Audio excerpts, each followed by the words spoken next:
Live. I'm Wayne here with my guest, Jon Payne. Jon, go ahead and introduce yourself and tell us a little bit about who you are and how you play a role in the association and what we're going to talk about today. Okay, so Jon Payne, I've been in the business my entire career, which is 50 some years now. Um, Started out in the Washington, D.C. area, moved to Atlanta to join a company that ultimately became Onity, and did my sort of semi-retirement in rural Northeast Georgia. So I've been doing this a long time. I'm a past member of the board of ALOA and one of the original guys that helped develop the PRP program, the certification program. Yeah. So you've So, got a lot involved with the testing programs, right. the certifications, all kinds of Hmm. stuff, right? Yeah, and now I'm helping out the education committee with by doing some volunteer work. That's great. That's great. Yeah, we're going to be doing a lot of stuff. There's a lot of exciting stuff that's coming from ALOA this year, right? Hmm. We're wrapping up this year and then we're going to be headed into next year. For those out there who aren't familiar with the Associated Locksmiths of America, check it out. It's aloa.org, ALOA.org. It is the largest organization for locksmiths in North America. Professional locksmiths, highly recommended.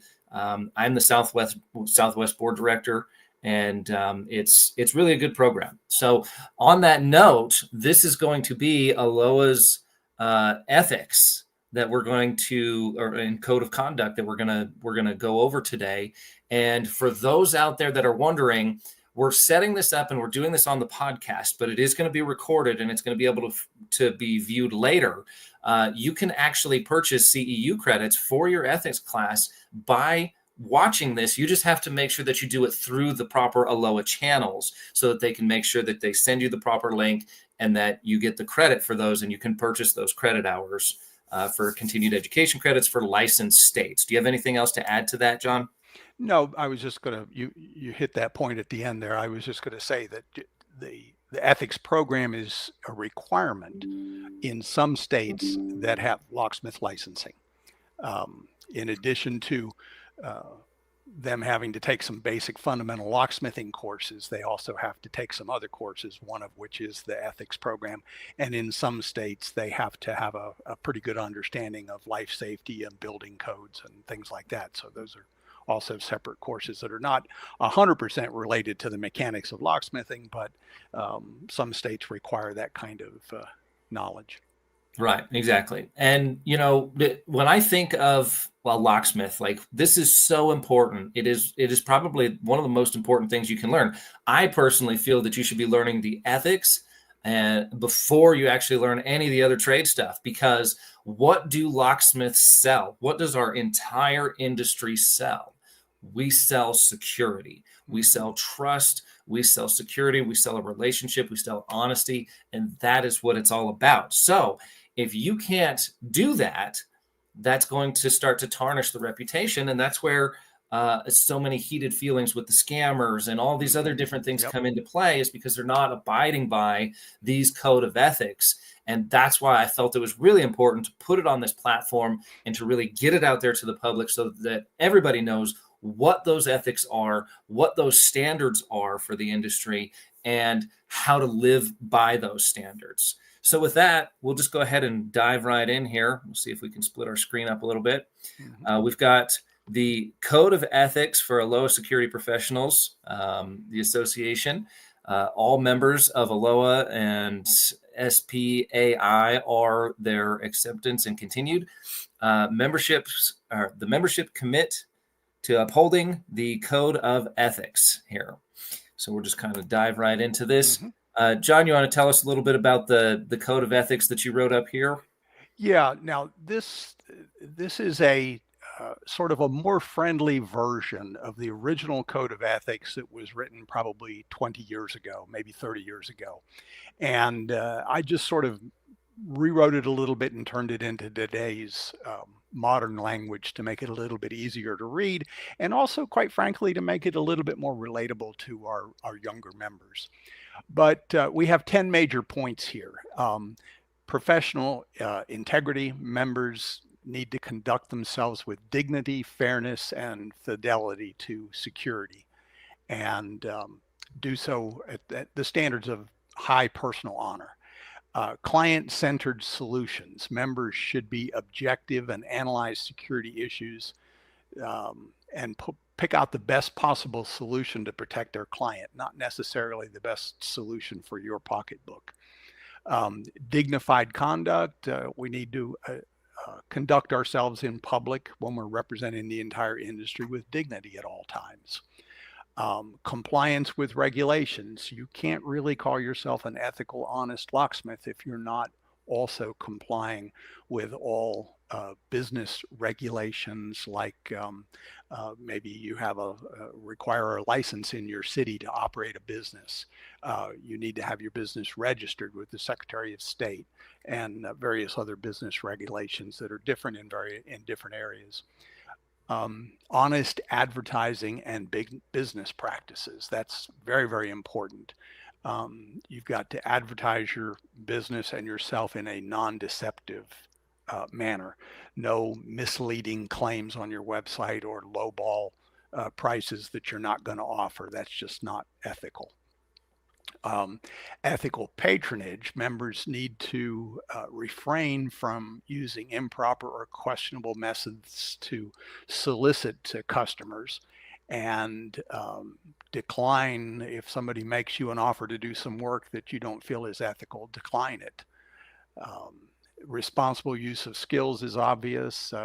We're trained in professional skills for bypassing security systems and locks, and you only use those in service to the public, and you don't use them in a way that compromises the public.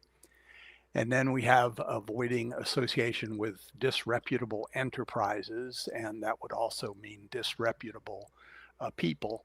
But you don't want to be known to be an associate of somebody who is a bad guy, or enterprises of questionable character, other businesses.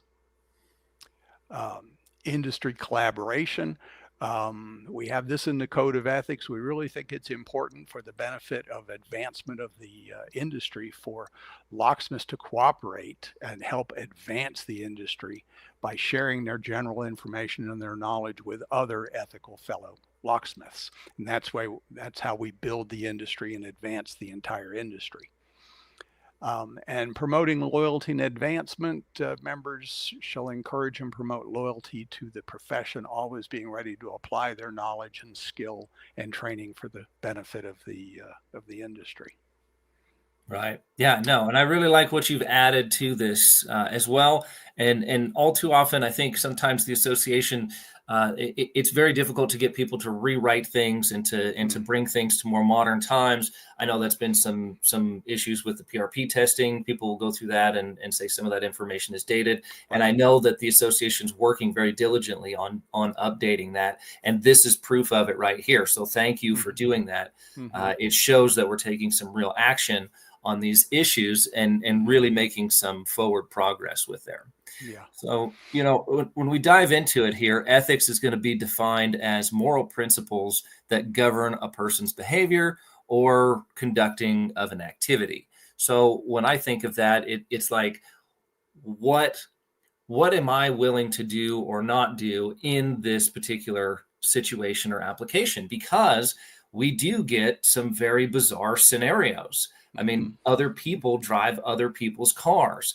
Airbnb is a new situation that wasn't available. This wasn't an issue people had to deal with 20 years ago.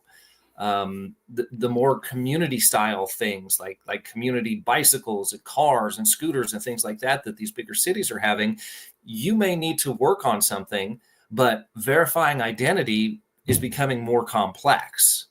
So we need to keep those things in mind. And if this is your North Star and your guiding light, then you need to be on track with that. So we kind of move through things here and go to the Code of Ethics, professional integrity. Members shall conduct themselves with dignity, fairness, and fidelity to security, adhering to the highest standards of personal honor.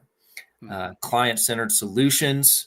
Members shall objectively analyze the security issue and offer the best possible solutions to protect their clients. That means if, just to kind of throw some examples out there while it's fresh in my head, maybe you've been called out to a job and you're out there and they want to rekey their locks, and maybe somebody installed a passage latch on their entry door that locks, and you notice that, and then you rekey their locks, but somebody still could be getting in because they're bypassing or slipping a latch or something like that.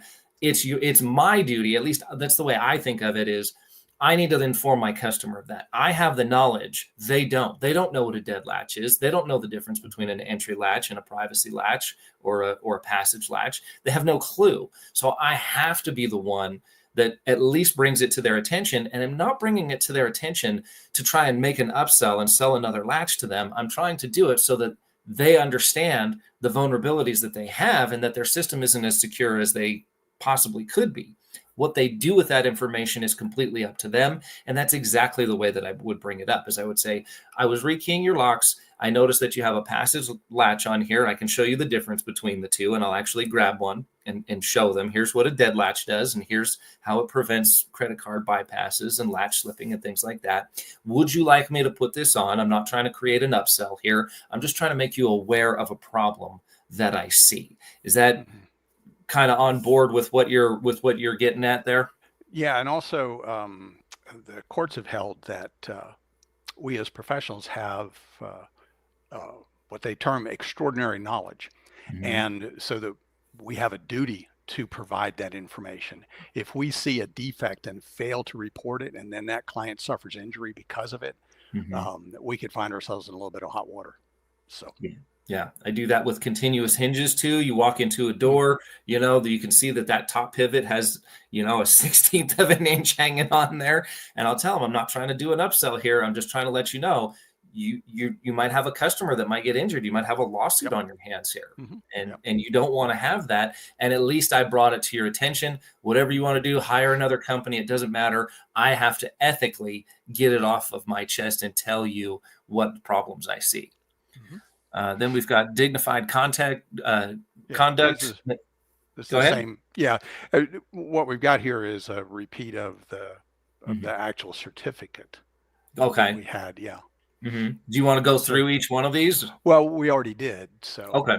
Yeah, I think we can probably, this is a little bit more readable than that certificate is on the slides here. So. Sure. We can touch on a lot of these things as we move through here and kind of burn through them fairly quickly. Code of ethics, compliance with regulations. So if you're in a licensed state, you should have your locksmith license, and that's where the CEU credits come in handy. We've got honest advertising, business practices. This is what a lot of people get very frustrated with the scamming, and kind of what defines a scammer as well, if you will, is advertising $19.99 or $29.99 for a lockout, and then sending a technician out and they charge, $200, $300, $400, $500, $600. They 10 times the price. Right. That's not ethical. That's what we're talking about. And that's what starts to really get the community heated with scam operations.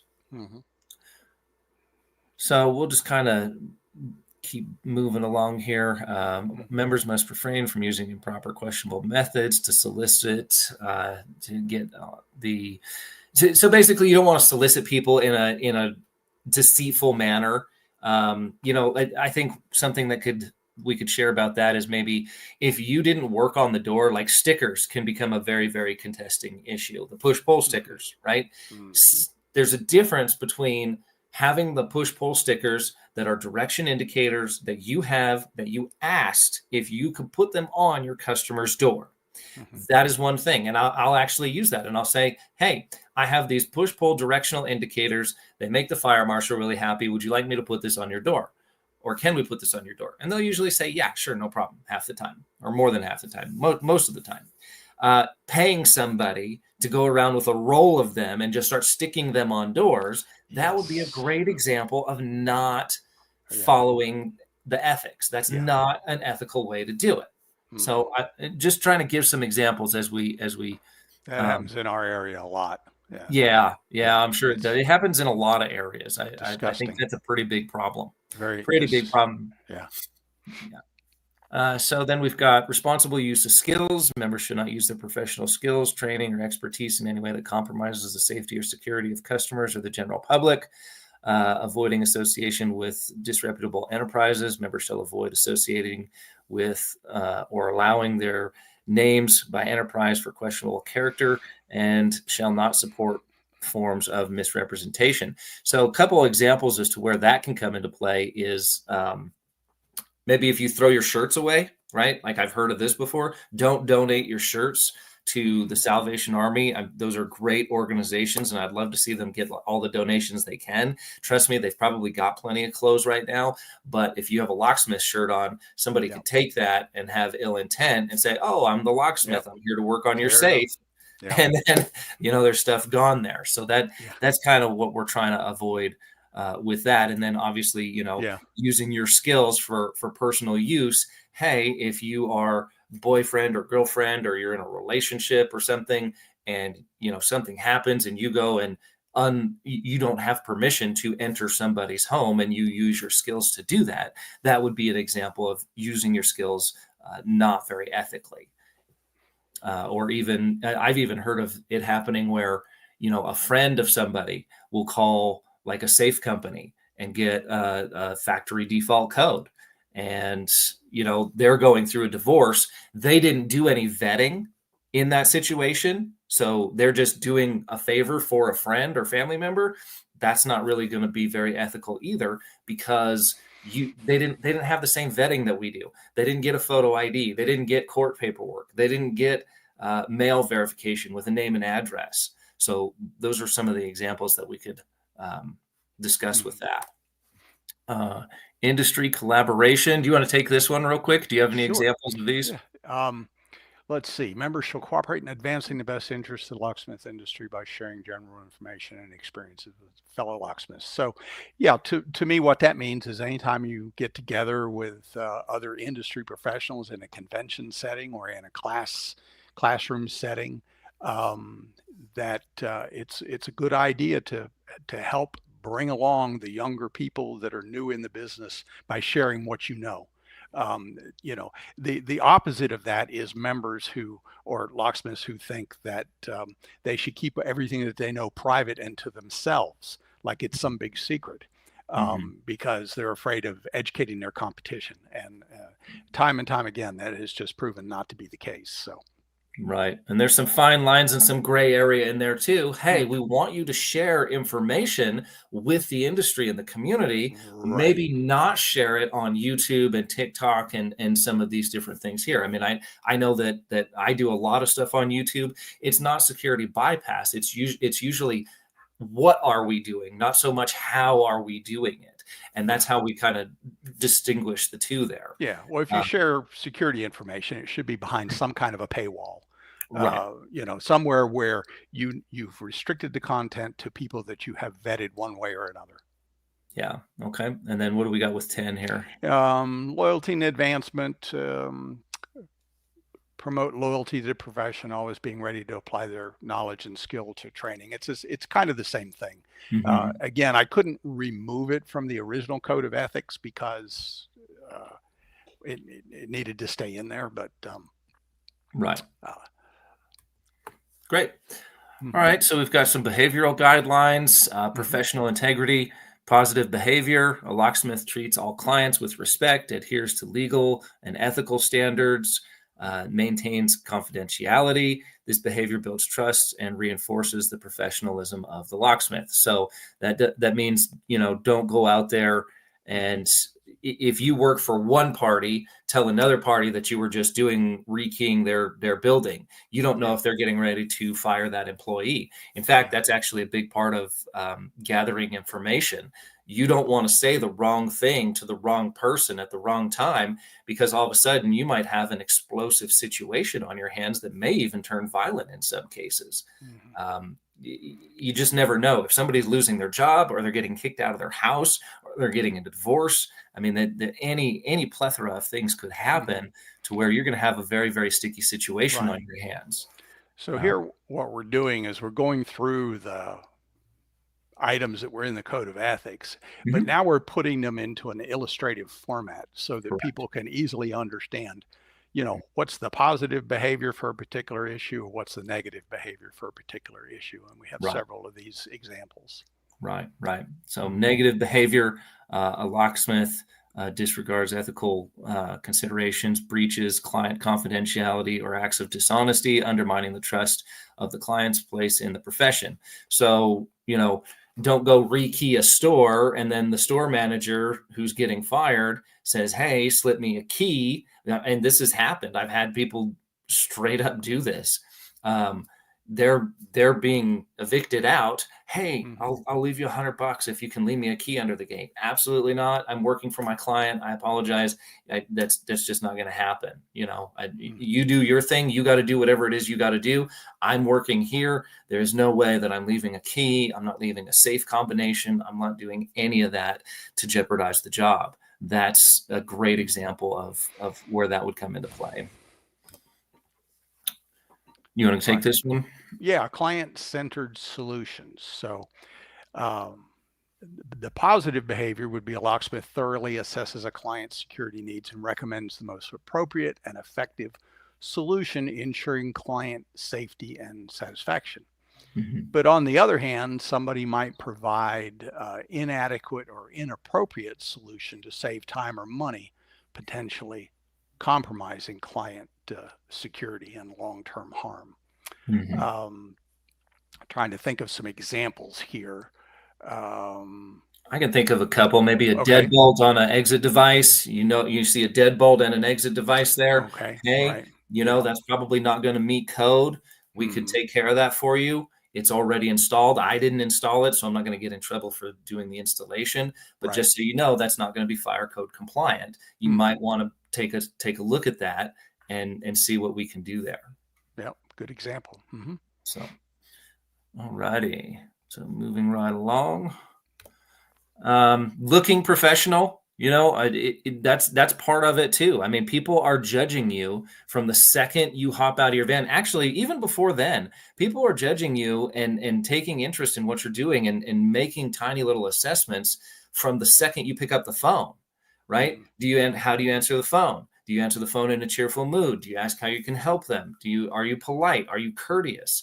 Are you all of these different things? And then you can see we dress nice, shirts are clean. I don't have, cigarettes, butts all over the place and stains all over my shirt. And, it looks like I just got dragged out of a war as opposed to showing up to do a professional job. And that really, really comes into play, especially in situations where there's domestic violence. You're already walking into a very, very, very heated situation and a very, very highly elevated emotional situation. If you look professional, talk professional, and act professional, it can start to de-escalate that situation, and it's going to build rapport and trust with Hmm. that client. And that's what Hmm. we want to have. And always remember that you never get a second chance to make a good first impression. Exactly. Exactly. All right, dignified conduct. The positive behavior would be that a locksmith maintains a professional demeanor, speaks respectfully to clients and colleagues, and handles conflicts with grace and composure, which is what we were kind of just talking about. Mhm. Negative behavior is a locksmith who rudely or unprofessionally engages in arguments or displays a lack of self-control in the eyes of the customer, and that damages. It not only damages the individual locksmith, but it casts a shadow on the entire profession. Mhm. One example here is there are a few social media groups out there that the public can go on and ask locksmiths questions and advice. And it really upsets me when I see people that denigrate the customer for or the end user from coming on and asking a technical question. And they'll give some awful answer, like don't try and do it yourself. You got to go hire a locksmith, or, they call them names or things like that. And they don't realize that by acting inappropriately in social media, they're undermining the entire profession and casting a shadow over all of us. Right, right. Just think about And if you have a bad experience with, a certain profession, and maybe you have a somebody who services your pool or something, and you have a really negative experience. You're gonna think, "Oh boy, a lot of these people have that same mentality. I mhm, don't want. I didn't have a very good yeah, interaction with that entire industry. It's not hmm, just the individual person, yeah, or even that scenario that I gave a minute ago with, hey, you've got some bad pivot hinges here, or you've got a deadbolt on an exit with it paired with an exit device. There's a difference between making a suggestion hmm, and saying you have to change this here and now, or I'm hmm, going to go report you, or I'm yeah, going to take some kind of uh, you know action against hmm, that to hurt the customer. Your hmm, job is to help them, not hurt them. And hmm, that's what we're trying to get through there. yeah, All righty. A handshake still does mean something, and people forget that too often. I mean, yeah, a good firm handshake, and I know COVID kind of ruined everything. And yeah, sure, you can have your own opinions on it. I still personally end every single one of my calls or client interactions with a handshake, or I will at least extend a handshake. Sometimes you'll get the fist bump or the elbow bump, or sometimes you'll get kind of the hands up. It's weird times that we live in, but I still think that a handshake means something. And I know that I've gotten calls back, and I've really sealed the deal on that relationship because we had a handshake at the end of mhm. it. Okay, so compliance with regulations. Locksmith keeps all necessary licenses up to date. And we're not talking just locksmith licenses. We're talking about any business licenses that you need in the jurisdiction in which you are working. Um, they follow all relevant business regulations and they stay informed about changes in the law affecting their work.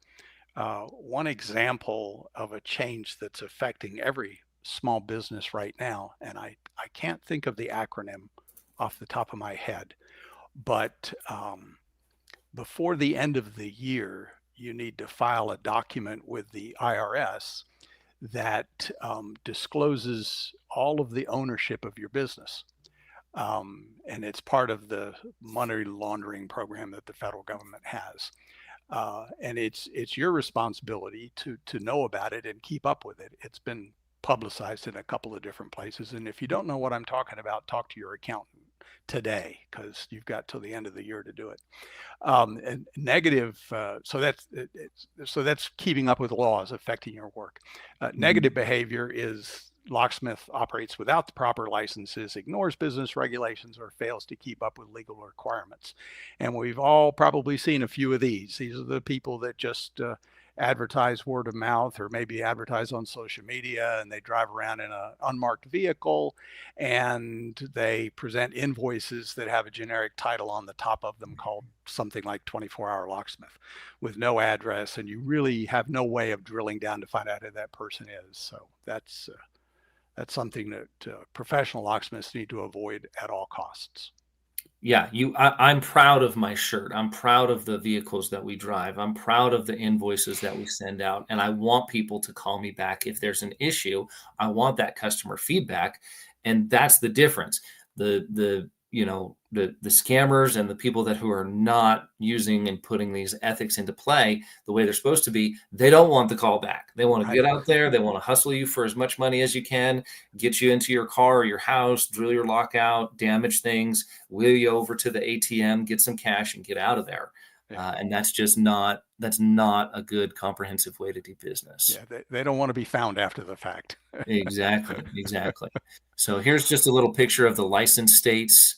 No license required in the yellow states, and then license required in the green states. So Oregon, Nevada, California, Texas, all of these guys right here. If you're Mhm. in those states and you're doing locksmith work, you are required to have a locksmith license to do that work. So please make sure that you're abiding by all of those rules and regulations. This isn't a program to debate whether licensing is a good thing or a bad thing. This is just stating these are the states that are licensed. If Mhm. you are in these states, you need to have your license if you're performing ethical work. Okay, honest advertising and business practices. The positive behavior would be that a locksmith advertises his services accurately, clearly stating what they can offer without exaggeration or false promises, leading to satisfied clients and a good, strong reputation in the community. The negative behavior is a locksmith that uses misleading advertising, making exaggerated or false claims about their abilities or services, which can lead to client distrust and potential legal repercussions. Sort of hand in hand in that is maybe taking on a job that you uh, are not qualified to do. And I can think of two quick examples: opening a safe and access control. Those are two of the most complex areas, I think, of our industry. And I've seen in my career a number of safes that looked like a piece of Swiss cheese after a very unqualified but legitimate locksmith attempted to open that safe. And that just casts a shadow over the entire industry, because the public is sitting there saying, well, I called a locksmith to come open my safe and the guy couldn't get it open. He just put a bunch of holes in it. Now they're thinking, oh, all locksmiths must be the same. Right. Uh, so that's one example. Another example, gosh, had it on top of my head and it just That's okay. The safe one is good. You were yeah. saying electronic Oh, access access. control, making sure there's a Right. lot more to it. Yeah. And Yeah. you may not just be a locksmith, but you might have to have low voltage license in the Right. state to be able to Yeah. do low voltage too. Yes, that's correct. And that's one of those licenses that not too many people know about. They think, well, just it's low voltage, I shouldn't need a license. But a lot of states do have low voltage, or what's called a limited master's electrician's license that's required to do access control. And if you don't know what you're doing with access control, you could burn a building down. Yeah. You could start a fire. So, again, I've seen some huge messes in access control, and they say, well, it worked when I left, but just the way they did things, it was just, if you don't have the education, don't tackle the job. Right. And get the education before you go get the job. Part Yeah. of the ethical procedure on this is if you haven't taken a proper safe class, which ALOA offers, you've got Mhm. ALOA, you've got SAFTA, any of these conventions offer safe classes. You can get the education, get your education before you go do the job. It is Yeah. not ethical to go out there and learn as you go with Mhm. these highly precision categories, and even cars can be in there. I mean, I think the automotive industry is in there too. You start trying to do some EPROM on Oh, something that yeah. you Yeah. don't know No. what you're doing. You can brick a car, Yeah. and I mean, you brick a car on that's a really high end, a BMW or a Mercedes. This is tens of thousands of dollars worth of damage that you're doing. Like you said with the safe, Yeah. I can't count how many times we've seen posts where legitimate locksmiths went out and pried a safe open. Oh, I did that because it was a piece of junk. No, that's not the way to do it. They could have hired a handyman. They could have bought a crowbar and done it themselves. Mhm. Whereas somebody who is a skilled professional, I come in, I either don't drill any hole at all, I'm able to bypass it one way or the other, or I drill one teeny tiny little hole and get that thing open, and you can't even tell when I'm done. They think that I'm magical for doing Mhm. that. They're Mhm. like, locksmiths are great. This guy's great. This is holy smokes. This is unbelievable. It's like a magic trick, for crying out Mhm. loud. That's how your customer should. That's when you leave. That's how your customer should feel when you leave. Yeah. Not, hey, I could have got a drill and gone down to Home Depot and got a pry bar and done the same thing. That's ridiculous. Yeah. Same thing with automotive. You should leave every customer wowed.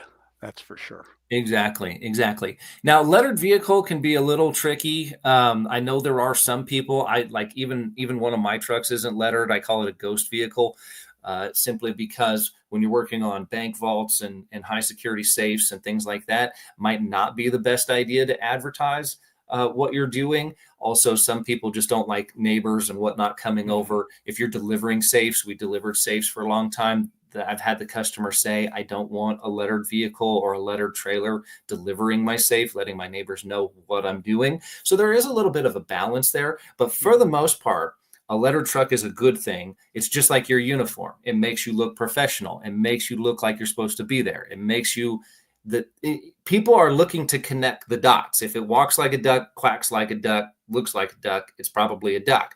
If you look like a locksmith, have a locksmith shirt, show up in a giant locksmith vehicle that's lettered, you're probably a legitimate locksmith, as long as you can do the job appropriately. Yeah. And also recognizing and understanding some of the points that you brought up. And I know some locksmiths choose not to have a lettered vehicle because of theft reasons. That too. There has been an epidemic of locksmith truck thefts and the equipment being stolen, so that the bad guys can use it to program keys to cars and things like that. So, we understand there's a balance there. We're not saying it's a hard and fast rule that you've got to have a lettered truck, but if you can, it certainly helps. You want All to grab right. that? Yeah. Okay. So ethical patronage. A locksmith seeks out clients who require legitimate services and reject offers that could conflict with ethical standards, ensuring their work is aligned with their values. The negative behavior is a locksmith that accepts business from disreputable sources or uses unethical methods to attract clients, which can tarnish their reputation.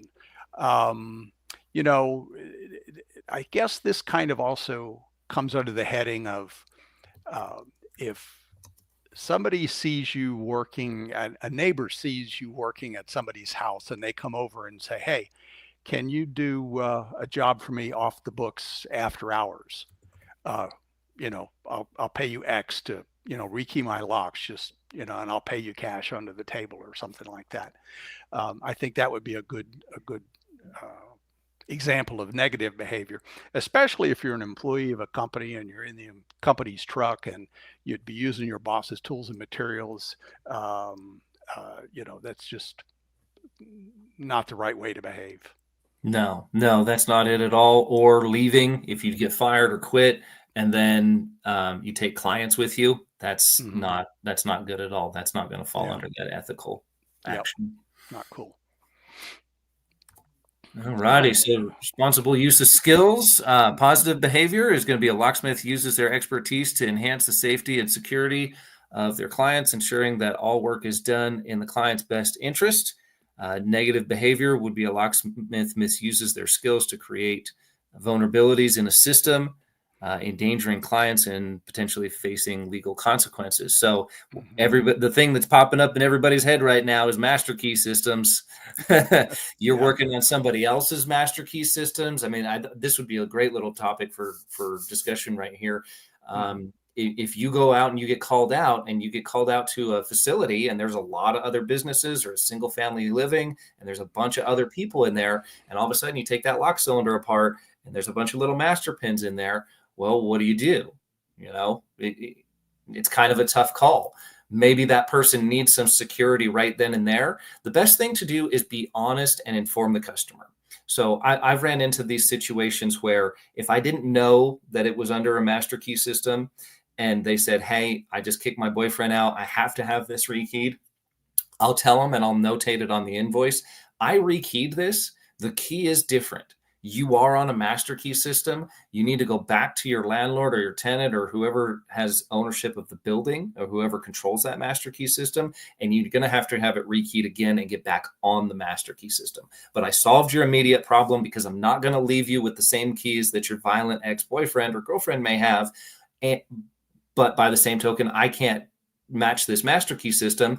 And even if they hand you a master key and their own key, you don't know what other keys are on there. So you still can't really do that because you might be creating cross keying, ghost keys, all kinds of different problems. So master keying is really where that comes into play, or adding way too many master pins. If you need to accommodate 4 keys and you're just dumping 2s in every chamber to accommodate that, that's not really a good way to go about it either. Yeah, and then the other example that comes to mind is often when you follow a scammer that went out to rekey a facility, you might, when you take the key cylinder apart, find a couple of these things. You might find empty pin chambers. And you also might find that the holes in the plug have been reamed or countersunk. And you might find the top of the plug has been filed. And this is all evidence of somebody that attempted to rekey the cylinder that didn't have a proper pin kit and didn't have the right size pins with them. And they have, every one of those examples has destroyed the security of that pin tumbler lock. Leaving pins out destroys the security if it's less than 5 pins. Countersinking the holes to make it turn smoother makes it more vulnerable to picking. And as does flattening the top of the plug with a file, which increases the thickness of the shear line, makes it much more possible to pick. Anytime you see a cylinder like that, you need to show it to the client and say, hey, for your security, I have to replace this cylinder with a new one because some previous workman has damaged it. Yep, exactly. And, there again, you got to lead the client to what they want, but by the same token, maybe they can't afford to buy another $50 or $60 cylinder. At least the best thing that you can do in any of these cases is documentation. Oh, yeah. I can't force them to buy another $30, $50, $60, $100 cylinder. However, I can notate it in my invoice notes and say, hey, guess what? Here's what we found. Here's what we reported. I told the customer about it. Therefore, when the next guy comes along, because that's what you got to think about too. Now the next guy comes along. Hey, who rekeyed these before we got here? Because now they're going to think that you did it, right? Oh, well, this company was here last. They're going to think and automatically assume that you're the company that did that. Well, if there's any implications that come of that, hey, I've got an invoice right here that says, here's the notes. And then my guys are trained to even take a picture of it. Boom, here's the picture, here's the notes, here's the evidence, put all that back into your invoice. And then if we have to visit that at a later date, we have documentation and we have proof that we told them, we informed them, and we upheld our ethical relationship with them. And the other issue would be that if somebody was able to use that defect in security in the cylinder to gain entry, then when forensic analysis is done of that cylinder, any forensic investigator worth his salt is immediately going to pinpoint the problem, and that's going to blow back, or could blow back, on the locksmith that last touched it, especially if they didn't say anything. And I would add to your comment that if you make a notation on an invoice, you ought to get the customer to initial it too. It's one thing to write it down, but it's another thing to get the customer to acknowledge that they received it. So. Right. Yeah. And then we have a clause in there to where we usually get a signature. You can capture a live signature out in the field. And then also there is verbiage in there that basically says, hey, if you've received and paid this invoice, you acknowledge that our disclaimer and that we have notes and we have all of this stuff in here. So just make sure that you are aware of all of that. We briefly touched on locksmith scams. That's what we want to stay away from. We don't want to give people the idea that, locksmiths are scams. Anytime anybody in the public gets scammed like this, they have a negative taste. And guess what? We're all going to be gathered around the table here at the end of this week. They're going to tell their buddies or their family members. And that one incident, it's contagious, just like a virus. And that's why people get so upset about this, is because it's contagious like a virus. Somebody's going to sit down and say, I was locked out at the airport and I called 24 Joe Schmo's locksmith and he came out, he advertised $19.99. He came out, he charged me $600. He scratched my paint. He was very rude. All of the things that we were talking about all along on this. And then that may spark another conversation with somebody else. I had a similar situation. And now all of a sudden, locksmiths are bad. We're here to help. Well, there's that old adage that if you satisfy a customer, they might tell one person. If you dissatisfy a customer, they're going to tell 10 people. Yep. Exactly. Exactly. You want to grab this one? Yeah. Okay. So avoiding association with disreputable enterprises. A locksmith carefully chooses the business partners that he associates with, ensuring that they're reputable and align with their ethical standards. A negative behavior would be a locksmith associates with or allows their name to be used by an unethical or disreputable business, risking guilt by association. Trying to think of a real life example of this. Could you think of anything, Wayne? I mean, if you're misrepresenting yourself, obviously. You know, if you've got a business partner, and let's say I have an ALOA membership and the other person doesn't, and maybe they were going to use my ALOA number to represent them, that would be an example of a negative Yeah. way how to use that. Right. That's my ALOA number. I need to keep that number. That's my Yeah. SAFTA number. That's my association number. I need to go ahead and make sure that that's committed to me, and I'm not going to go ahead and lease that out to anybody else. Just anything, if you don't own it or you're not representing yourself in an honest manner, that's pretty much what it means. I don't have much more than that on it. Yeah. Yeah. I'm thinking, you know, advertising, scams, things like that. You know, when you own your own business, you're going to get a number of people that are going to come to you and try and sell you their services. And some of them are not going to be reputable. And the bottom line is you want to be very careful who you associate your business name with. So Right. Exactly. Industry collaboration, positive behavior would be Locksmith openly shares general knowledge and experiences with peers to foster collaborative and supportive industry environment, contributing to the collective growth. So if you're at an association group, like if you're at the ALOA trade show and convention and everybody's sitting around the bar having a drink, and you found a new way to get into a car, or a new way to program a key fob, or a new way to open a safe, or some new trick for picking a lock, some new little technique or something, that's going to be information that you want to go ahead and share in that environment. We're not sharing it with the public. We're sharing it within the industry at an industry type setting, and we're keeping it there, not just blasting something out on social media or on or to, you know, just the general public in general. Negative behavior. A locksmith hoards information or refuses to engage with peers, hindering the industry's progress and missing opportunities for professional development and improvement. So this is where, you know, like sites like ClearStar, Locksmith Nation, NSO, where there are groups of people that go out, and even the association, ALOA Tech Link, SAFTA Tech Link. It is a great idea, and I love nothing more than when I find some new cool way to do something, to bring that to those people so that everybody can learn and we can all elevate as an entire industry. What that's addressing is somebody who says, "Ooh, I got this new little thing, and I'm going to keep it to myself."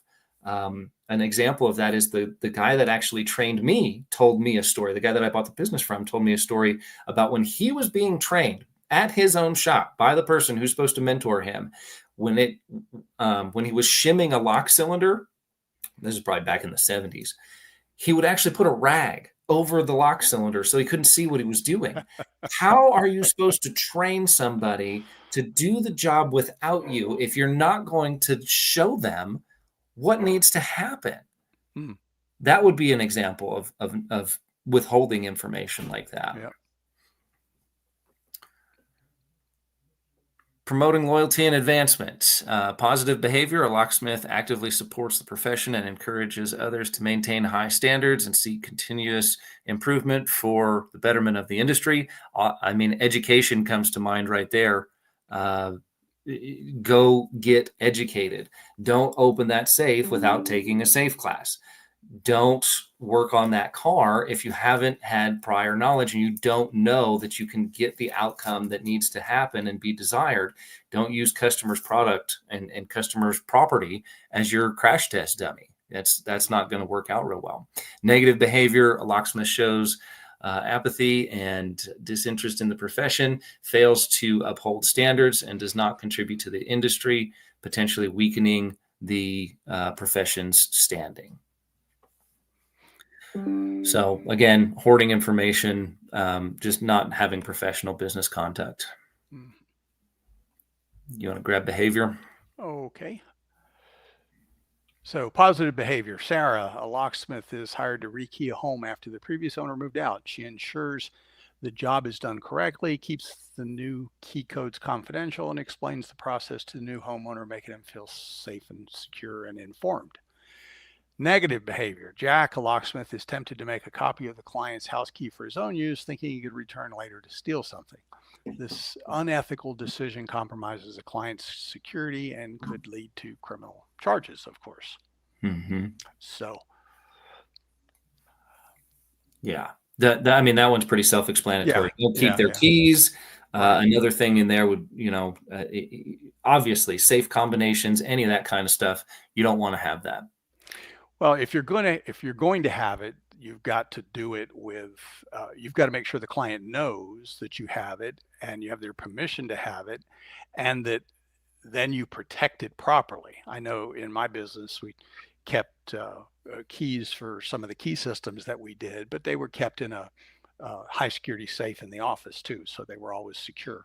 Right. So, right. but we did it for the customer convenience with their permission. So Sure. Yeah. Associating with other professional organizations. This is me hanging out with the Texas Locksmith Association, the ALOA, the different individual chapters, other organizations, that you want to have a good working relationship with all of these people because they have that knowledge that might bail you out one day. Right. And Yep. there's a whole different environment in each one of these applications. So make sure you check them all out. Make sure you see what they have to offer and make sure you understand where everybody's working at there. Okay, in this one, Alex is asked to improve security at a small business. He thoroughly assesses the property, identifies weak points, and recommends a cost-effective combination of high security locks and an alarm system tailored to the client's needs. Mark, on the other hand, another locksmith, decides to sell the client an overpriced, unnecessary system because it would make him a higher profit and a higher commission, disregarding the client's actual security needs. So this is also pretty self-explanatory. It's tempting sometimes to offer a high-price solution, but you really need to be focused on what the customer actually needs. And one of the best ways to determine that is to literally ask the client, what's your expected outcome? What's your expected result? What do you want from this system? Mm-hmm. Yeah, you have to understand their end result in mind before you can offer a solution. Hey, not everybody's going to be able to afford, or nor do they need, a $5,000 electronic access, full-blown electronic access package. Maybe something standalone will work for them, right? Maybe we can get some kind of standalone solution that may cost a fraction of that will solve their needs in the way that they need them to be solved. Dignified conduct, positive behavior. Emily, a locksmith, arrives at a client's house and is faced with a difficult lockout situation. She remains calm, polite, explains that the situation to her worried client, and reassures them that she will work efficiently to resolve the issue. A negative behavior would be during a similar lockout, Peter becomes frustrated and starts yelling at the client for interrupting his work with questions. Outbursts makes client uncomfortable and damages the professional image. So we all get asked a lot of questions. I mean, this is an interesting trade. This is an interesting industry. I have people that hover over me all the time. It doesn't bother me. I know people find it interesting. If you open the hood of a car, and there's 3 dudes around, they're going to come and look and see what you're poking at under the car. It's just human nature to try and understand what's going on in most cases. So don't make them feel. You don't need to yell or get upset with a customer for just having an interest in what we do, because what we do is so stinking cool, to be perfectly honest. So, all right. Let's see. Raise your voice. Foul language is unacceptable. Yeah, you gotta put your parental voice on. You don't want to be out there cursing up a storm, throwing things. You have to have a basic parental level of body and vocal control out there in the field. And yes, there are some situations where you can get upset. There are situations where things don't go your way. That doesn't mean we have to act like a toddler. Yep. You want to grab compliance? I'm not seeing the slide. Oh, there it is right there. There we go. Okay. All right. So Maria, locksmith, regularly checks that her licenses are current and their business complies with local regulations. She also attends workshops to stay updated on new laws affecting her work. But Tom, on the other hand, continues to operate his locksmith business despite his license expiring. He ignores the renewal notices, and when a client asks about his credentials, he brushes off the question, risking legal trouble and losing clients. Um, Bottom line, if you're going to be an ethical locksmith, follow the law, period, end of story. Mm-hmm. Yeah, exactly. Exactly. Yep. Honest advertising and business practices, positive behavior. Brian, a locksmith, creates an ad that accurately describes his services, including the types of locks he specializes in and his rates. He avoids exaggerating his skills or making promises that he can't keep, leading to satisfied customers who know exactly what to expect. A negative behavior on this would be David runs a misleading ad or claim that he can open any lock within minutes, regardless of its complexity. When clients hire him, they find out he can't meet these unrealistic expectations, and they feel deceived and are most likely to leave negative reviews. Pretty self-explanatory Yep. on that one, too. Enough said. Yeah. Just do what you're going to say you're going to do. Yep. Yep. Don't bait and switch. Yep. If it looks like a scam, smells like a scam, if it's 15, 18, 19, 25 bucks, it's probably a scam. Yep. All right, you want to grab this one? Okay. Ethical patronage. Lisa is approached by a customer who hints at wanting to break into a competitor's business. Lisa firmly refuses the job, recognizing it would be unethical and illegal, and instead reports the incident to the authorities. Kevin, on the other hand, accepts the job from a known criminal despite knowing the client's intentions are illegal. The decision could lead to legal consequences, severely damaging Kevin's reputation, not to mention maybe jail time. Mm-hmm. So I think that one's kind of self-explanatory too. Yeah, I think these are the ones where we started to write these different scenarios out here. Yeah, So right. Yeah. responsible use of skills, Right. positive behavior. James, the locksmith, is asked to install a new lock system in an apartment building. He uses his expertise to ensure the system is installed correctly, securing all entry points and explaining to the builder or manager how to maintain the locks properly. A negative experience would be during a similar installation. Frank deliberately installs a substandard lock that is easy to bypass, hoping the building manager will call him again for future repairs. This compromises the safety of the tenants. So again, very self-explanatory there. Mhm. Yep. Selling commercial grade hardware as or residential grade hardware as commercial grade hardware. Definitely don't want to do that. Don't go to a hardware store and buy, the residential grade stuff and then charge, 2, Commercial 3, 4, prices. 5, 10 times Right. whatever it is and Mhm. sell it as commercial. We have access to commercial grade hardware. Those commercial grade hardware pieces come from a commercial grade supplier. Make sure that you're selling what you're selling. You're telling them what you're selling. This is deceitful acts. Easy stuff. Okay. Karen is approached by a company with a dubious reputation that offers her lucrative partnership. After doing her research, she decides to decline the offer, choosing to maintain her reputation and working only with other reputable businesses. Mike, on the other hand, despite knowing a company has a history of unethical practices, agrees to partner with them for financial gain. When the company's unethical behavior becomes public, Mike's business suffers. I see this kind of thing somewhat frequently where there are people advertising in social media for subcontract locksmiths. And what they are really is scammer companies looking to hire somebody to run service calls for them, the call centers. And you want to be very, very, very careful dealing with those guys. Absolutely. Okay. Industry collaboration, positive behavior. Thomas, the locksmith, regularly attends industry conferences, shares his knowledge with other locksmiths. He participates in forums, offers advice to newcomers, helping to elevate the industry as a whole. Negative behavior. Olivia, another locksmith, refuses to share the knowledge or attend industry events, seeing other locksmiths as a competition. Her isolation prevents her from learning the new techniques and contributes little to the industry's growth. I would even put one more sentence on there. A negative behavior would be taking that information and then posting it to TikTok or YouTube or any public platform like that. There's undersharing of information along with Yeah. oversharing of Yeah. information as well. Yeah. Right. And then here we go. Attend the trade shows. This is myself and the current president of ALOA, Bill Mandelbaum.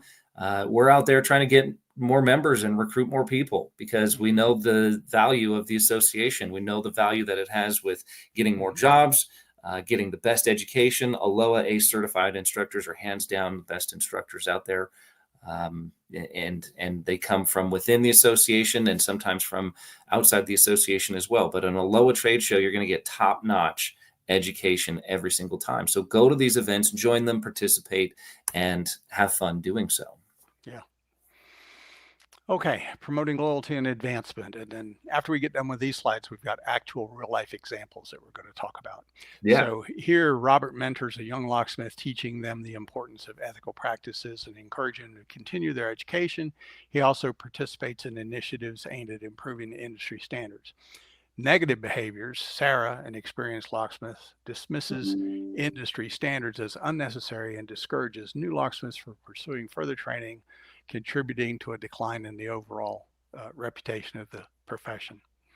Only thing extra I can add to that is the only reason I'm at where I'm at is because I joined ALOA early on and met a lot of people and did a lot of teaching and sharing.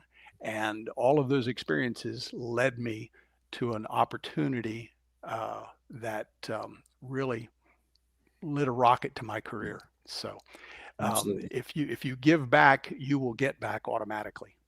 Absolutely. I concur 1,000%. Exact same scenario. Yeah. So one of the things that you should have in your toolbox is a locksmith work authorization form. It's just if you get the authorization of the customer in writing to do the work that you're getting ready to do, you shift the onus if anything goes wrong from you to the customer, and you also establish intent legally that this client intended for you to do this work. And so if there's something funny that happens along the way, you've established intent on the part of the customer, which is a good legal strategy.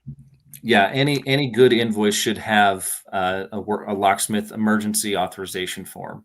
Yeah, and that even though the word emergency kind of comes in there and says we didn't have a lot of time to do a lot of research, we at least did our due diligence and our basics, and that's what we did to cover our assets, if you will. Yeah. Is there more to? There's usually some verbiage on that form. There it is. Okay, gotcha. That's the second slide of that same form. So. Yep. Right. Good stuff there. People can do that. I mean, getting a client's signature and the locksmith's name. And this is it. I just add the word emergency or authorization and acknowledgement of emergency services. Okay. So I think this is more important information. All the services rendered by the locksmith will conduct in accordance with applicable laws and regulations. So, that's building code, fire code, all of that fun stuff there. Unforeseen circumstances will be communicated, required for further authorization. Yeah, you never do work for the customer without getting their authorization, especially if it's going to exceed the initial quote. Yeah, and here's an example of one of mine. This is one of the invoices. This is what my invoices look like. There's the name. We've got the who is it, contact information, multiple email addresses, phone numbers, what was done, how you can pay, notes to the customer. I mean, everything is on this form. Yep. All righty. So here's some real life scenarios, and I reached out to the locksmith community on various social media platforms and asked them to share with us some stories that we could use. And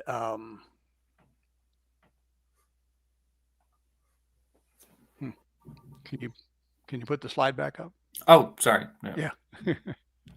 Thanks.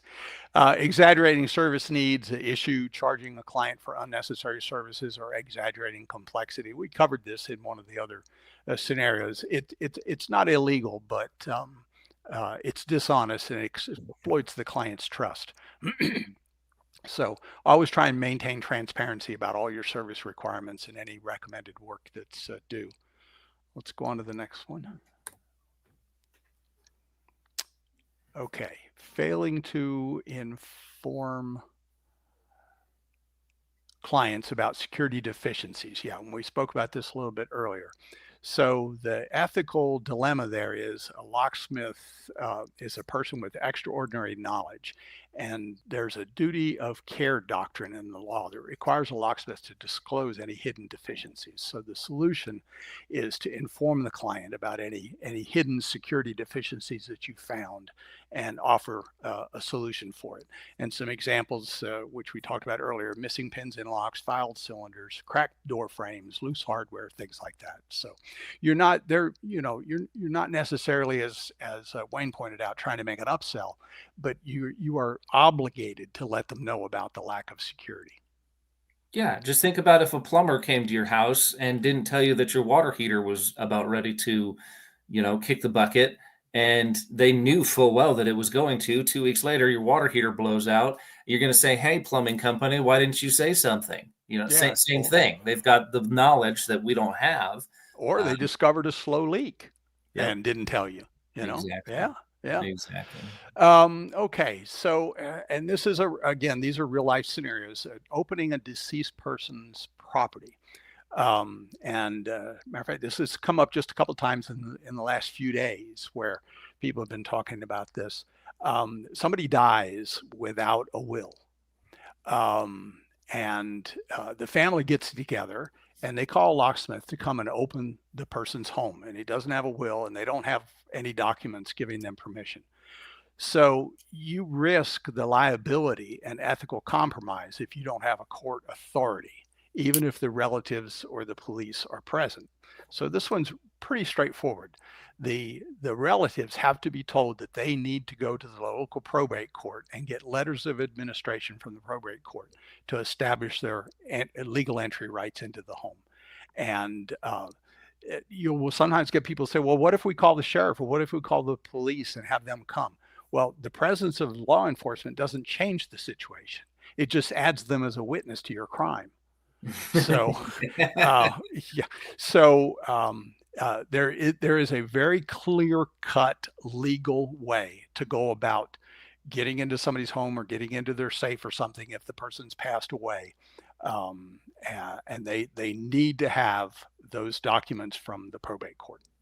Yeah, All yeah. right. Just having somebody present doesn't count. And this, if you're in the locksmith business, that's going to happen to you if it hasn't happened already. Yep. So installing non-code compliant hardware. A client may request hardware that violates life safety codes. And Wayne's already mentioned this one a couple of times. If you have an exit door that leads out of a building and there's an exit sign above it and there's a crash bar on the door, and the manager says, I don't think that crash bar gives me enough break-in protection. I want you to put a deadbolt on this door for me. Well, the issue that you've got there is that you're going to be in non-compliance of life safety and building codes, and maybe even local codes. So you can't, while you might be tempted to do it because you're going to make several $100 putting a deadbolt on the guy's door, you have to weigh that potential income against the risk of putting something on the door that could endanger lives, number one, and also put you at legal risk. So Absolutely. Absolutely. You put that deadbolt on that door, and then that place catches on fire. And let's say it's a nursing facility or somewhere where there's somebody in a wheelchair, or they might not have hands, and it's not single form egress, and they can't get out of that building. And it's not even just fires anymore. It's emergency events, violent events that can happen. Violence can erupt at any moment in time. And people need those passive egress in fire, shootings, just about anything. These days, there's more to meets the eye than just, I need to have that extra little bit of security with that deadbolt on there. No, that's not going to happen. I'm not your locksmith to do that. I'm not going to do that. And one thing that actually just popped into my mind too is homeowners associations. A lot of times we've ran into several issues where the homeowner wanted, a really nice electronic keypad lock, and we're happy to put that on there for them. And then they come to find out a little bit later, hey, this thing is under a HOA and all the hardware is mandatory to be the same. Now you've got to pull that back off of there, and they've got to put that that original hardware back on there. You might not even be able to do that depending on how many holes you drill and what you put on that door. Mhm. Yep.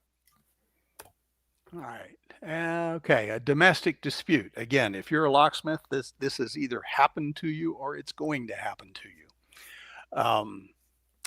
Locksmith is asked to unlock a home by both spouses in a divorce dispute, and the property is joint ownership. All right. So both people have documentation that says that they live at that address. You might even take it a step further and go and look at the property tax records, and you see where both names are listed on the property. But you've now got a conflict of interest. It's unethical to work for both parties.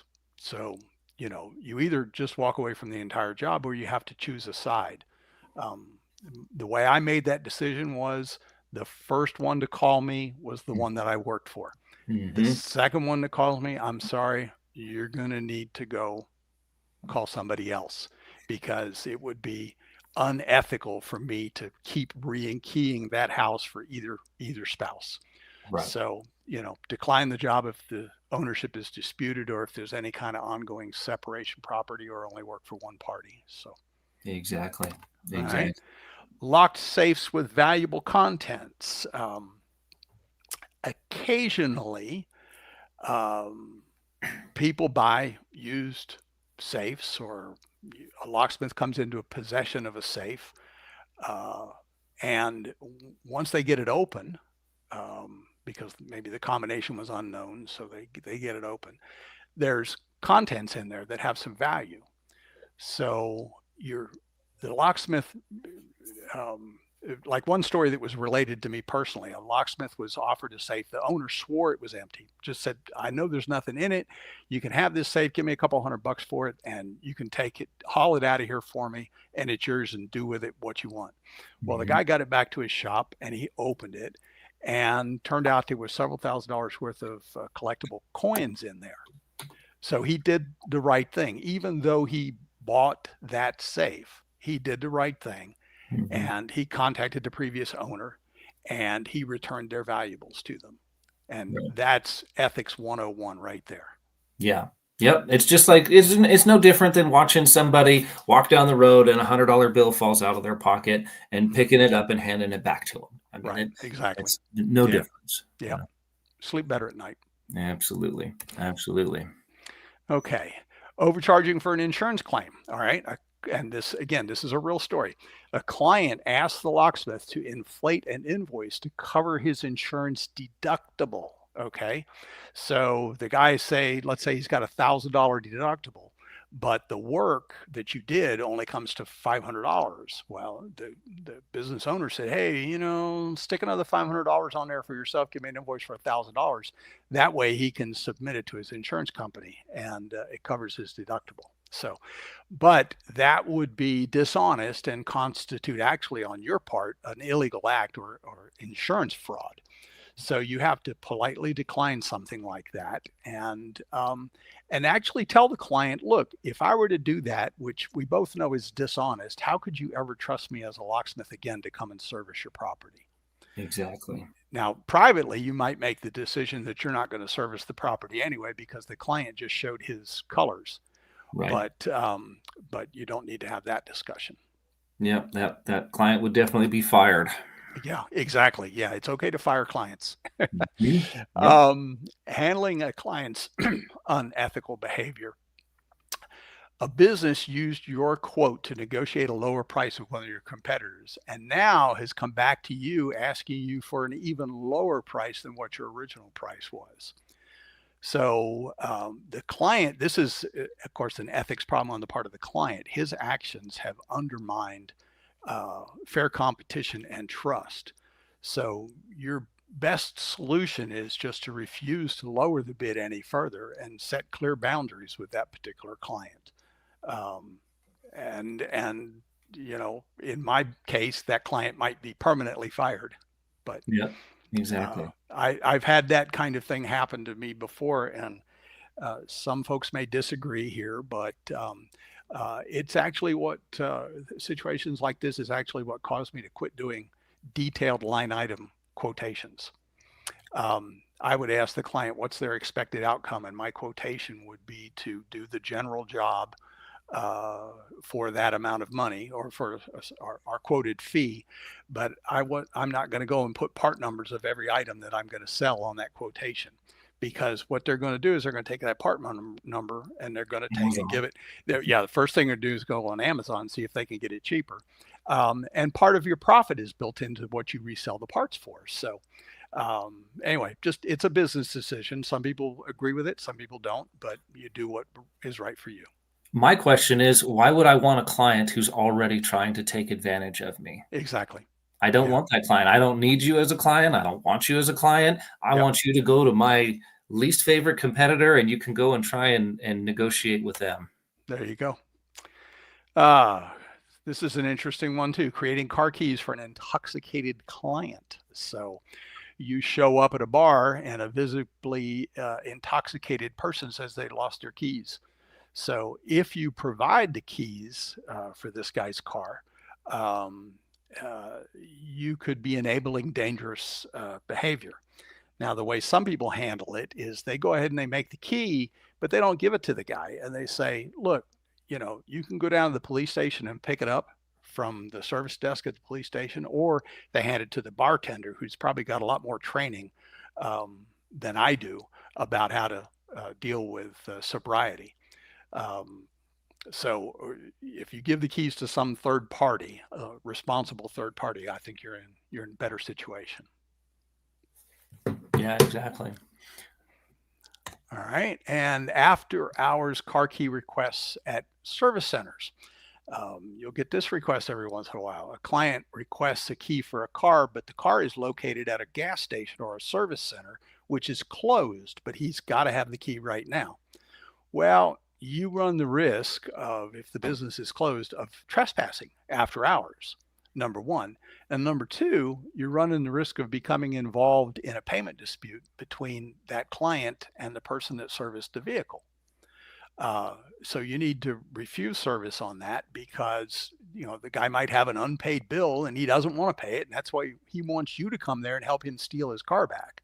So the situations to be avoided at all costs. Absolutely. You don't want to be any part of that. It's not worth your livelihood. Nope. Servicing clients displaying confusion, and this one is going to require a little bit of understanding on your part. Elderly client requests a car key but exhibits signs of confusion. The ethical dilemma is that you risk enabling unsafe driving, and so you have to decide how to handle especially multiple identical requests from the same client. So to put this in perspective, I had a client that fit into this category, and she called me because she lost the keys to her car. And the first time I went out and made the keys to the car, gave them to her, got paid, everything was fine. The second time she called, I started asking questions.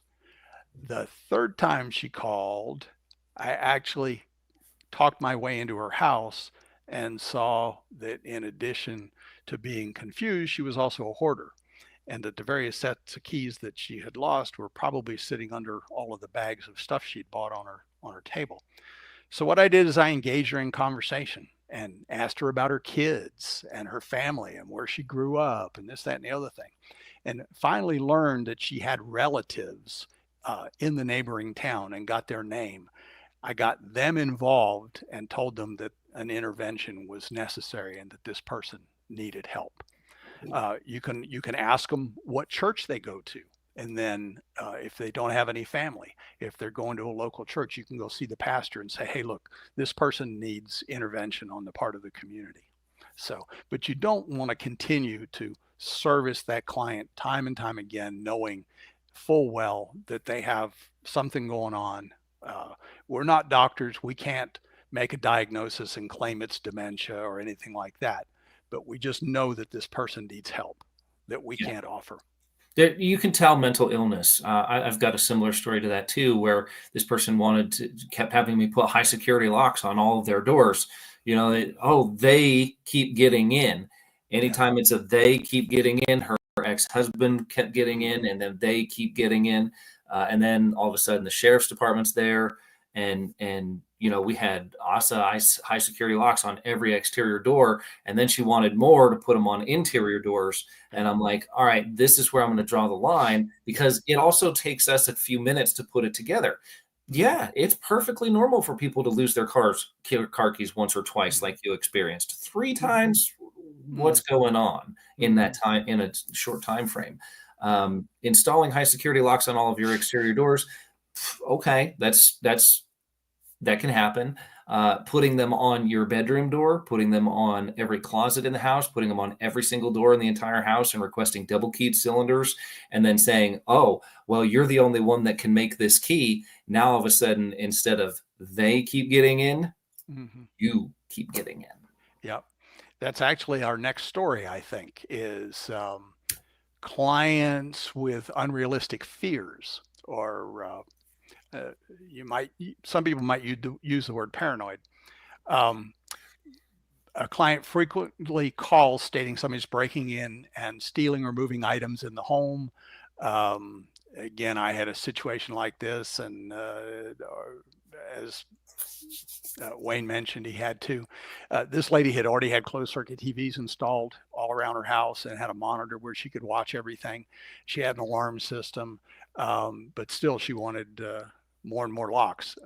And on the first call out there, it was just, hey, I lost the key to this lock. Can you make a key to it?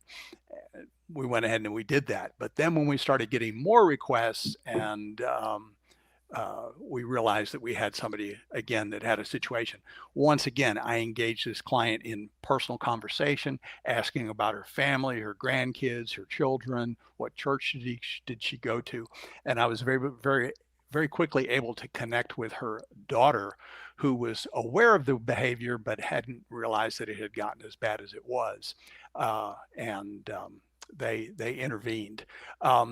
If you can't find any other source of help, like family or local church or something like that, you can check with your local law enforcement organization and see if they have a crisis intervention department. And also, I'm led to believe that United Way has a 211 helpline that you can call, or your local health department. But there are plenty of resources out there where people can kind of get involved and help somebody like this that's got these unrealistic fears. Yeah. And basically, there's 2 ways to think about it. Well, the first is, are we providing this person with peace of mind? Is there a level that we're going to reach where they're going to have peace of mind and say, okay, I now feel safe? When that level starts to exceed the norm, that's when you start having a major problem. You don't need 3 different high security deadbolts on one door. That is extreme in most cases. At least that's what I would start to consider extreme. And so that's when my spidey senses kick in, and I'm not going to do any more work for that particular client. Yeah. Is that the end here? I believe we are. Yes. All righty. Very good. Well, that's been a very, very good conversation. I'm sure we can chat more if you'd like. I'd just like to give you a time update. We're at about 1 hour and 22 minutes as of right now. If you want to continue to exchange stories, I'm more than happy to do so. Or if you think that we've got enough in the bag here for people's hour of CEU credits, that would be okay too. But I'm going to go ahead and leave that up to you, since this is your program. Let me just take a quick look at some of the real life stories that we collected and see if any of them just jump right out at me here. While you're doing that, I'll just go ahead and talk a little bit. Okay. Probably one of the biggest ones that ever happened to me was I had opened up a home. I had got a phone call from a young lady, and she needed to get into the house. And okay, yeah, sure. So I came out, got photo ID, got pictures of photo ID. The address on the ID matched the house. She was a daughter of somebody, obviously, so she wasn't really didn't have like bills and things there, but everything matched. Everything looked good. Well, I get a phone call about 3 weeks later from a very upset father who said, you let my daughter in and she did $30,000 worth of damage, and her friends partied and they stole cars and did all this stuff and this, that, and the other. And, so I was like, okay, well, first thing that I'm doing is I'm contacting my attorney because we've got a major problem here. And so on the advice of my attorney, we looked up the invoice. I got all the information. I still had screenshots and text messages and had all of the information there. And I just compiled that up into a little file and I gave it to my attorney. They submitted it to the local law enforcement agency and the customer and said, look, we did everything by the book. We did the CYA. We covered our assets on this one. And I apologize about your situation. We had no ill will, no ill intent. Your daughter has a problem. And they had very, very bad ill intent. And that's where the problem really lies. It doesn't lie with me or anything that we did, because we did the due diligence and we did the follow through and we kept the records and actually set everything up and kept track of all of that. So can't keep track of too much information. Every time I go to a job, I think, how can I prove this in court? And if you have that mindset, you'll be okay. So I think we covered all of the major scenarios. They tended to all filter down into certain categories. Right. You've got the questionable authorized entry for somebody who's deceased. You've got the domestic situation. You've got somebody who's drunk and wants keys to their car. And then people that are confused or a little overly concerned about their security they're some of the major categories. The deception, I would add just one extra story, and you have to trust your gut a lot of times. So I had a situation where a lady called me up and said, hey, forgot the combination to my safe. My passport's in there. I'm going out of town overseas in a couple of days. I need my safe opened.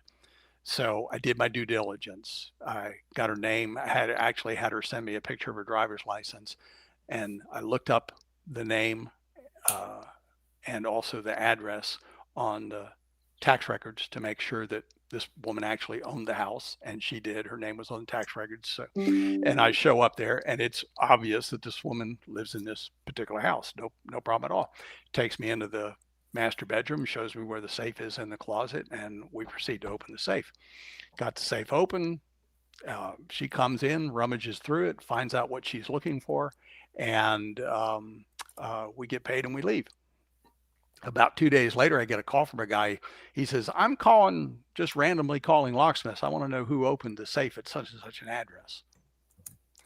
Well, it turns out that she had a live-in boyfriend, and it was actually his safe that was opened. Ooh. But of course, we had no way of knowing that, because here she was. It was in her house. Safe was in her house. There was no way for us to know. That whole thing wound up. We wound up being subpoenaed to go to court, and nothing. We were definitely in the clear. We didn't do anything wrong, but it was a very difficult situation that we really didn't want to be in, and so. Yeah, exactly. Always. That's it. Yeah. Always cover everything. And if you think, if you will get, as after doing this for over a decade, you will get locksmith spidey senses. You will get a sense that there is something off here. There is something not right. And anytime you get that, I've had it to where it turned out to be perfectly fine, and I've had it turn out to where it was exactly what I thought it was, and it was a totally and completely bad situation, and I'm really glad that I got myself out of it. So listen to your gut. When in doubt, gather extra information. You cannot collect too much information. Like you said, check the tax records, use all of the public information that we have as a resource. We didn't have this. Locksmiths didn't have this back in the 90s, right? Yep. How much information do we have access to now? I even have like a little People Finder app that I can kind of verify stuff with. And if ever you're in doubt, gather that extra piece of information, give yourself the peace of mind, and always cover your assets, because it's your business and your lifeline that's on the Yeah. line. Yeah. So, all righty, John, do you have anything else to add to No, this? I think All we're good. right. We're sitting here at about an hour and a half, right on the money. So thank you so much for joining us today. This has been Locksmith Live. We're going to give this over to ALOA, and they'll be able to redistribute it, however they're going to brand it and redistribute it. For those looking for CEU credits, contact aloa.org. Dawn over there, DAWNE, Dawn at aloa.org will be able to get you all your CEU credits. I believe you're going to have to go through the link that they send you, though, because it actually tracks how long you watch it. So you don't just watch 5 minutes of it and try and get CEU credits, but that would be unethical anyways. Yes, now, it would, wouldn't it? So, all righty. With that, thank you so much for being my guest today, John. It's been a pleasure to Right. work with you today. I've enjoyed your stories. Hopefully you've enjoyed some of ours, Yep. and it's been a great time. Thank you so much. See you in a few days. Thank you, sir. Have a good one. Bye.